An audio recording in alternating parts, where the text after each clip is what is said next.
trời mây nào múa hát cùng tôi, tương lai sáng lan mỏi non sông ta sang ngời mùa xuân. Tung cánh trắng nhẹ trôi, hoa ngàn ngát tỏa hương, tôi ươm thơm bàn thờ nhà Chúa, vạt nắng trôi hay hay, tay năm ngón hăng say, tôi hiên tế từng ngày mồ hôi. Bằng tiếng ca của tôi thương đế ru loài người, giấc mộng hiện trong nói an vui. Bằng ngón tay của tôi thương đế nâng loài người lên khung trời vời vợi mênh mông.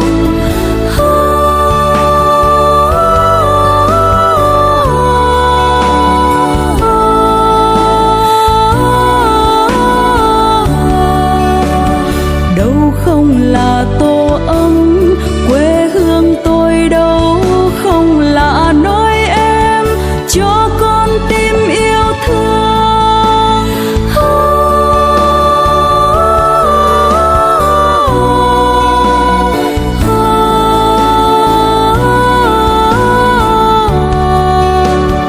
Tôi xây dựng thiên đường ngay trên nền xanh tổ quốc, thiên đường tình thương, thiên đường tình thương.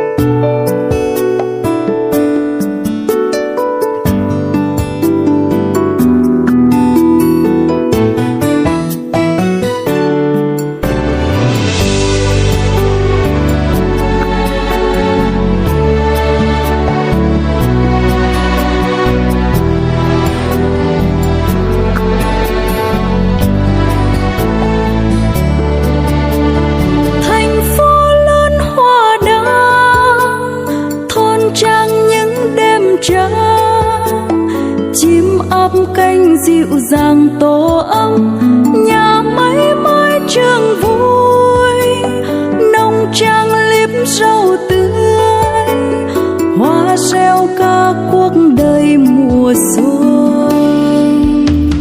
Từng chén cháo bệnh nhân xoa em những thương tâm, tôi vui với bệnh viện trại phong, người thiếu nữ hoàn lương, em chót ngã chị nâng, thương em tôi vui đời mồ côi.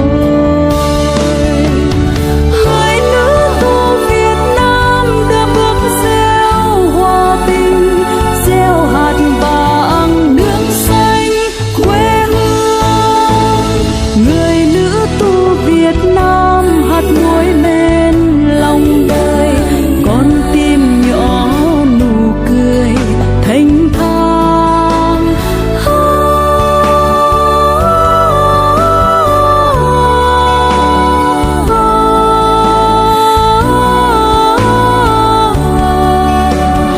Luôn luôn vì Thiên Chúa yêu anh em, luôn luôn vì anh em tôi say mê cung chiêm.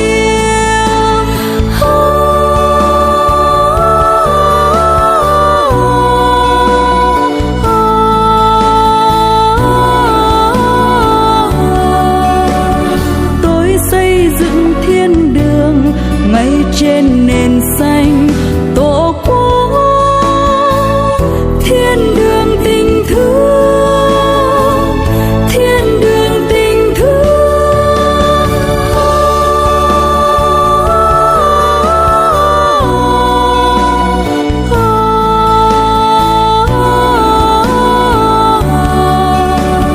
Tôi xây dựng thiên đường ngay trên nền xanh